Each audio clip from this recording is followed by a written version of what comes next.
Well, welcome to the Aging Boomers.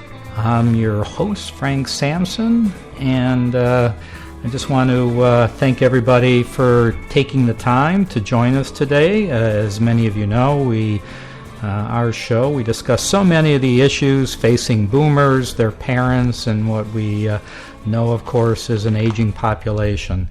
And want to just remind everybody that today's show is sponsored by Senior Care Authority, a professional senior placement and elder care consulting organization that has a national network of advisors to help in determining the right path for senior living and receiving proper care. So whether it's in-home care, assisted living, residential or memory care, or you just need an advocate to kind of help navigate through our healthcare system, you can certainly get the necessary advice from a senior care advisor in your area by calling Senior Care Authority at 888-809-1231, or you could go directly to the website at www.seniorcareauthority.com. I thanked everybody when we just came on for joining us. So many of you get to our show different ways. You know, of course, as many of you know, we are on iTunes, we're on iHeartRadio, Spreaker, Stitcher, a lot of the online network shows in a sense, but many of you, of course, are just downloading our free app on your iPhone or Android phone. You could just go to your app store, type in the Aging Boomers, will pop up, and then you're going to be able to keep up to date on all the shows. And of course, you could do that on iTunes as well. So, again, thank you for all your support and letting your friends and families know about the show. I'm very excited about our guest today, Dr. Alexander Peralta, who is a pharmacist and a physician, as well as the Chief Operating Officer for Peralta Enterprises.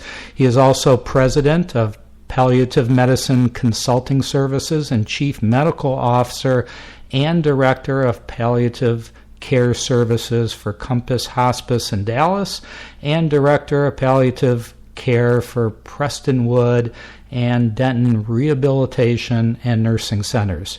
Dr. Peralta has presented at international, national, state, and local symposia and has authored multiple publications. Dr. Peralta, thank you so much for joining us on the Aging Boomers.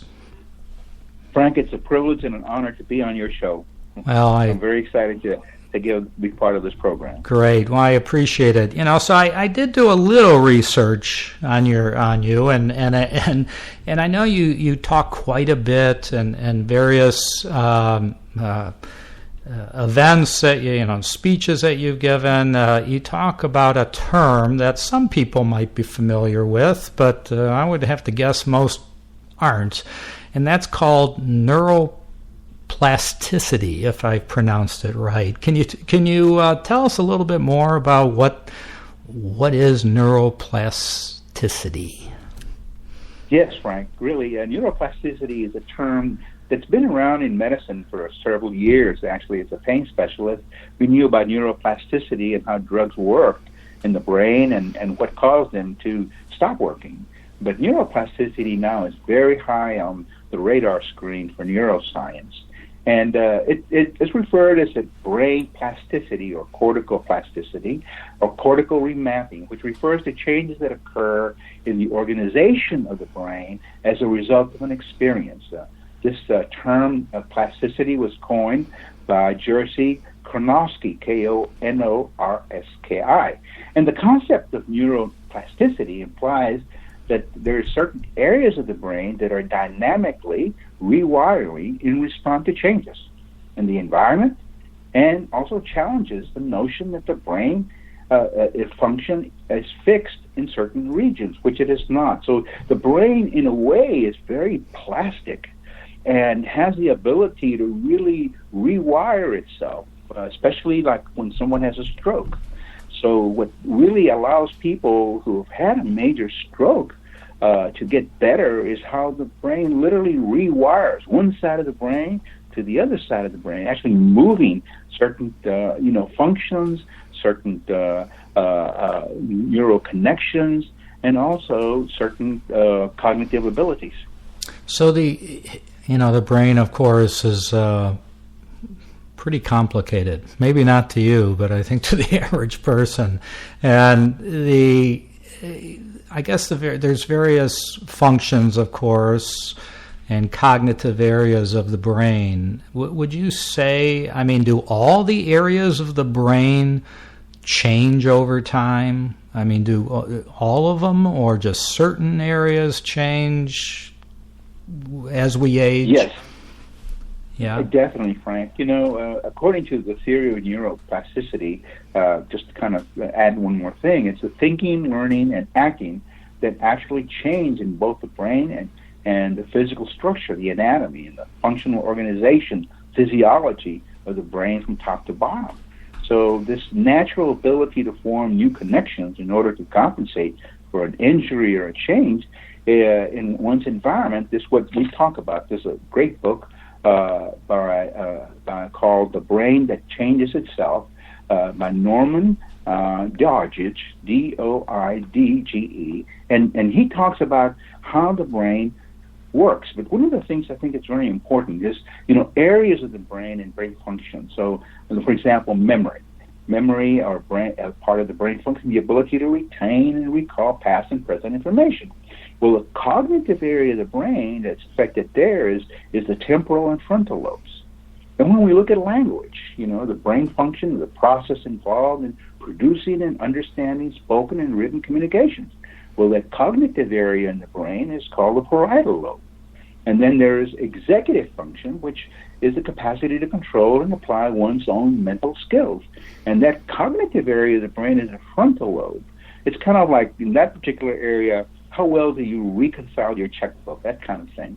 Then there's the motor functions, which are multifaceted. The ability to produce body movement through interactions with the brain, the nerves, and the muscle. That's what gets us around and gets us to do things. And that cognitive area is interconnected throughout the brain and the cerebellum and the parietal lobe edge, where it intersects with the frontal lobe and the major motor and sensory strips of the brain. The last one I think is very important because that's the visual spatial skills, the brain function, the process involving discrimination and perception, attention, and tracking objects visually. And that's in the area of the brain that the occipital area and the temporal lobe, which is occipital is the back of the brain and temporal are the side areas. When there's an injury or when there's trauma, this is what the areas are affected. And in the future, our therapies will be very, very focused, and very targeted, so that, and this is what's coming in part of somebody who maybe has had a fall and a traumatic brain injury, or someone who's had a stroke, or someone who has progressive, we used to call it neurodegenerative degeneration, but the Institute of Medicine has created a great word called cognitive aging. So that sounds better, okay? So right. You have dementia, but I think cognitive aging is a new word that the Institute of Medicine in the April issue of JAMA in 2015 talks about how most of us age and how things happen to us, that it's a lifelong process, gradually ongoing, and changes. And everybody has their own different change that occurs depending on our previous experiences. You mentioned something, it wasn't on my list to ask you, but I hope you don't mind me asking you. When you said cognitive aging, there's a name that many physicians give to someone who maybe is not diagnosed with dementia yet, but they use a term called MCI, or mild cognitive impairment. Mm-hmm. How do you define MCI versus what you're saying, cognitive aging? Well, I'll give you the definition that the Institute of Medicine has. But one of the things that minimal cognitive impairment, is now considered the beginning of Alzheimer's. It used to be that you didn't have it, but now the literature clearly and the evidence base shows that it is part of. You carry then that diagnosis of Alzheimer's, and you're absolutely correct. Because I have personal experience. I took care of my mom, who died in 2000, and she had vascular dementia, and Alzheimer's disease with late onset. And so, and that's how it really what has driven me over the last probably 15 years to know more about this. But the definition by the Institute of Medicine from their report says that cognitive aging is a lifelong process of gradual and ongoing, yet highly variable changes in cognitive function that occur as people get older. Okay? That happens to all of us. Mm-hmm. Some cognitive functions decrease predictably, such as memory and reaction time, where some of the other functions are maintained and may even increase, such as wisdom and knowledge. So we all have hope, okay? We all have hope on that end.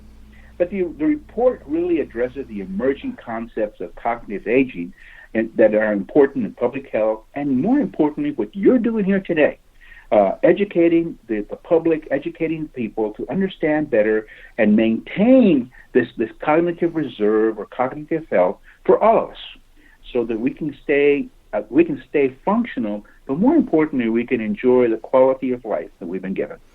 Okay, great. So, I've had people on the show previously talking about, exercise and how important that is, but we're mainly talking about physical exercise. But of course, many say that helps the brain and all of that. So I guess, what comes to mind, I guess, as it relates to the brain, can you really teach an old brain, new tricks? Because with exercise, people say, the experts say it's never too late. You could be 70, 80 years old, maybe you haven't exercised in a while, but you could, start to strengthen things again, even though maybe you weren't someone who exercised much.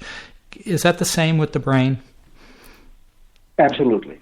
And it's a combination of both cognitive exercises or mental exercises as well as physical exercises. Several years ago, the Alzheimer's Project had a wonderful two-part series, two videos. And one of the videos that showed in part two how really certain areas of the brain are stimulated, and then there's certain types of neural hormones called endotropins, and these endotropins really help in nourishing brain cells. So then they become important. So what they did is they looked at, they exercised these transgenic mice, which they were able to give Alzheimer's disease or beta amyloid plaques, and those that exercised really were able to keep a lot of their conditional responses, while those that didn't became very, very, very sedentary and dementia. So that's how we test do certain testing, but also we test drugs and see how they work through these mice studies, these transgenic mice. Okay, all right. So, but exercise is pivotal. Now I'm, kind of looking at all of us as we age. I'm part of the baby boomers, right. And so and so I'm 72. And so what can I do? And so from my perspective, it's walking and exercising and staying active. But the physical exercise is very important. I'm not telling people, and you have to check with your doctor to make sure you're physically able to do this, but walking is the easiest thing that you can do to help. Walking, like start with a quarter of a mile, 2 blocks, and then increase it every month or so that you challenge yourself physically. And then, of course, as you in your previous shows have mentioned to people, all these different types of mental exercises are also very important that are protective. Just to give you an example of it, because I'm from the old school, and I grew up, and dancing was kind of neat to do. Right. And so dancing actually is one of the top things you can do to be exercised. Now, I'm not talking about fast dancing, although if you can tango and square dance, that's good. Okay, just like those Dancing with the Stars things. But just to stay active, because it allows you to use those things in the brain that we talked about, vasospatial skills, motor skills, sensory skills, cognitive skills, and all of that is important to kind of help you really improve what we call cognitive reserve. That's what you're trying to do. Yeah, as long as you brought this up, with you brought up dance and just overall brain fitness. I know our listeners would love to hear more on what would be the best way to keep that mind sharp. There's a lot of companies, because of the aging population, a lot of games out there to play, various fitness games. How does one know whether one can work better than another, and what should they believe and what shouldn't they believe? Well, there's 6 ways, and one of them that's come up in the radar screen quite a bit is coffee and certain types of extracts from coffee. So that's very important. And then there's certain products that they can actually, if you look in the internet, there's certain products that are available. Of course, you watch television. These are good, but coffee is found to be actually very important in being able to help the brain as well. The other thing I think that's very important is looking at and actually just caffeine is not only a drug consistently shown to positive effects, and a little bit is okay, but not a lot. But it does help with attention and memory and learning. And so you have to be careful. A little is good. But I would not go out there and then drink a couple of espressos, okay? Because that could really affect somebody's heart rate. So somebody that has a couple of cups of coffee in the morning, maybe one more in the afternoon, would you say that falls within the guidelines? Absolutely. I would only caution the afternoon coffee, because there's a lot of research on, and that's what I'm going to talk about next, is sleep.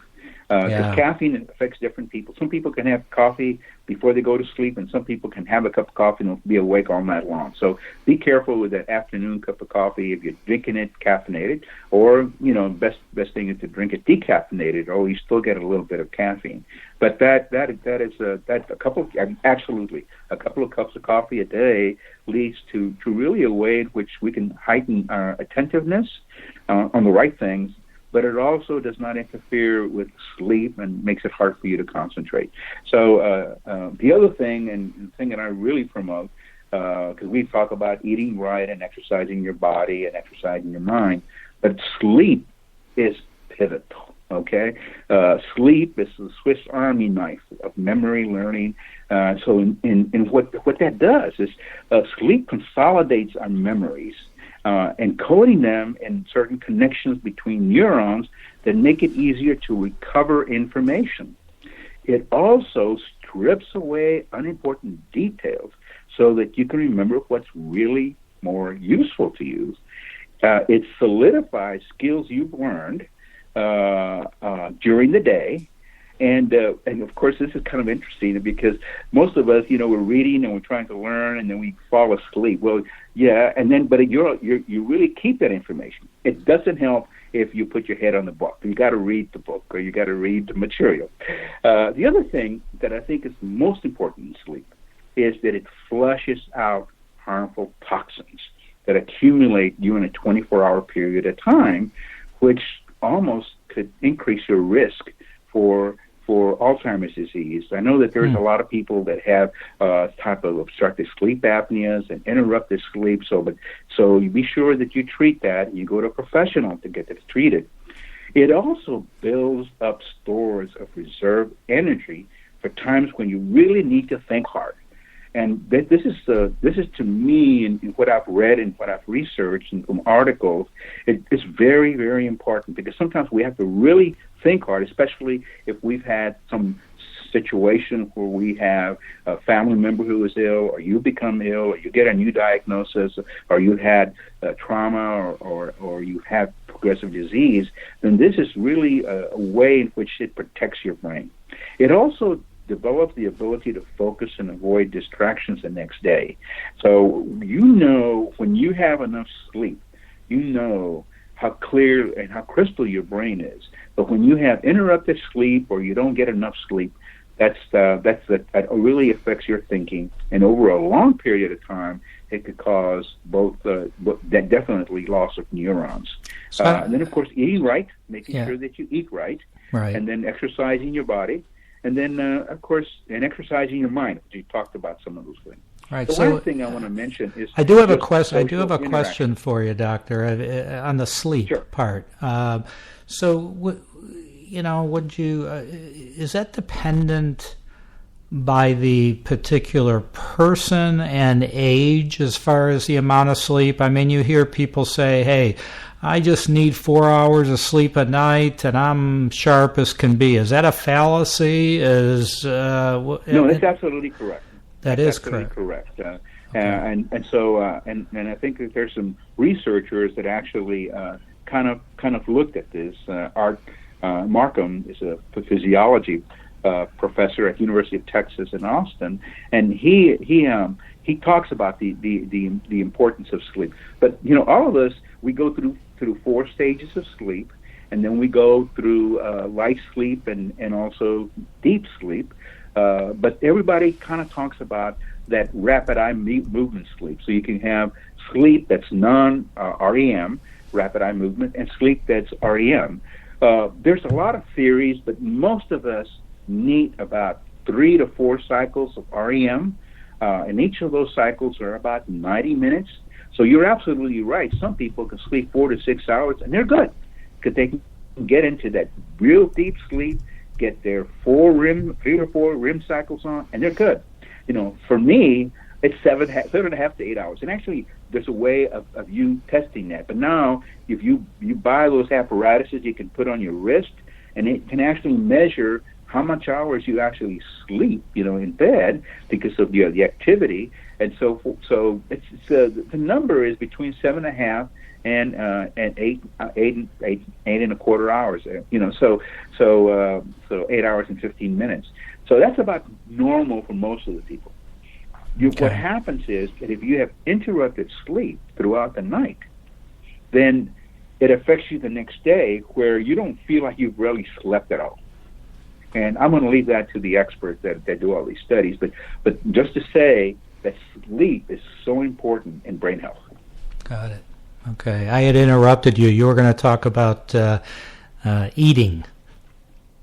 Well, yeah, healthy food and exercise, and of course all of us know, that we want to make sure that we have a variety of vegetables and fruits and whole grains and all these nuts and I'll just share you my breakfast is muesli, and then I throw all kinds of Brazilian nuts and certain almonds and blueberries and so. But whatever it is, there's a good antioxidants that really help the brain in not developing those free radicals that can be dangerous to us. Then, of course, exercising as much as you can. And then the last thing I want to just kind of mention is social interaction. Be interactive socially.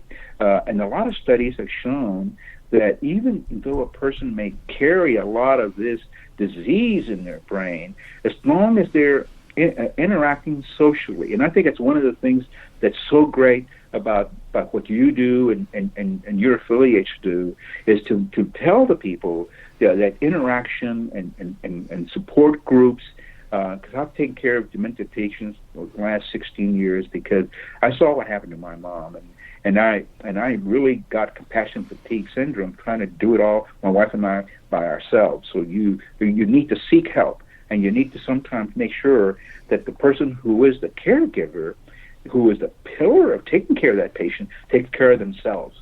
Because if they get sick, then the whole house falls apart. It craters. So it's very important that whatever spouse is buffering for that particular person who has, cognitive aging, then that they stay healthy as well. So it's very important that it becomes more of a family thing. Everybody's supporting the people that are caring for someone who has a dementia or other types of neurological degenerative disease. But the social interact, and actually the act is very, very important because there's studies done with some nuns out there in Iowa, and so all these nuns donate their brains, and those nuns that were active teaching, even though they had more disease than a person that didn't have as much disease in their brain post-mortem, they did not have dementia. The other part is the challenge of doing something new every day, or challenging yourself. So every month, you need to pick something new to do so that you can stay fresh Okay, what I do every 2 years, I write an article or I pick up something new. I will share with you something personally that if you play an instrument or you're in the choir or you're learning something. I always said God didn't give me that talent. He gave it to my daughters and gave my wife, all my family, but I didn't get the talent. So this year I'm learning how to play the piano, and that's been really something new for me. The other thing I'll mention is that, I hope this is not an advertisement in any way, but just the fact that iPhones or all phones changed operating systems. And you know how hectic that is, right? Right. You're like, you change the system and I have to relearn something. Oh, I hate this. No, that's really good for your brain. That's great. Good. You got to challenge the brain. You got to challenge the brain. Yes, you have to challenge the brain.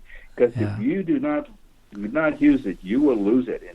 And the idea of just kind of the adage that we had, we'll just go someplace and sit in a rocker and just take it easy, and I've worked hard all my life. In neuroscience, we call that pruning. Your brain literally gets pruned. So you need to keep those connections open. But I also think, when you were talking about the social interaction and how important that is, and it is, but then you see studies that 90-some-odd% of people, want to live at home the rest of their life. But that, may not be the best if they're alone and sitting in front of the TV all day long. Is that right? Yeah, that's a real conundrum in daily work that I do. Because, yes, obviously, there's no place like home. Right. I mean, really. Right. Especially if you're sick and things of that sort. But there has to be a way in which there is social interaction, physical interaction, mental type of skills and functions that are being used. Because otherwise, they will slowly lose some of those things. And it gets to a point where sometimes, they forget, how to turn on and off a stove or even be able to cook a meal or even know that they need to eat. So that becomes very important. So, yes, home is a great environment. If there's somebody there that can also provide all those very important elements that nourish a brain and nourish an individual so that they can maintain a certain quality of life that they certainly deserve. Yeah, I'll tell you, time went really quick. I mean, I had a number of other questions to ask you, but unfortunately we're out of time. And I want to, I'm going to invite you right now. I want you to come back because there's so much to talk about. I could talk to you all day long about this stuff. So thank you. I did want to make sure that you share with people if people wanted to learn more about what you're doing, speaking engagements, etc. Is there a site that they can go to learn more about what you're doing, Doctor? Well, I do palliative care in two areas, but I would highly recommend that your Alzheimer's Association, because I do work with them, and I am one of their speakers on an on-off basis, and the local geriatric society. We have a gerontological association, the Dallas Gerontological Association, and so just look for those because there's a lot of very good people that are providing some great programs that are educational, and the whole focus here is to make it practical and also something that you can adapt to do that will help you. Great. Dr. Alexander Peralta, thank you so much for joining us. It was fascinating, very informative, and as I said, we will have you back. A lot more to talk about. So thank you so much for joining us. And I just want to thank everybody out there for joining us as well, and on the Aging Boomers. And just be safe out there, and we'll talk to you all soon. Thank you, Frank. Thank Bye-bye. you.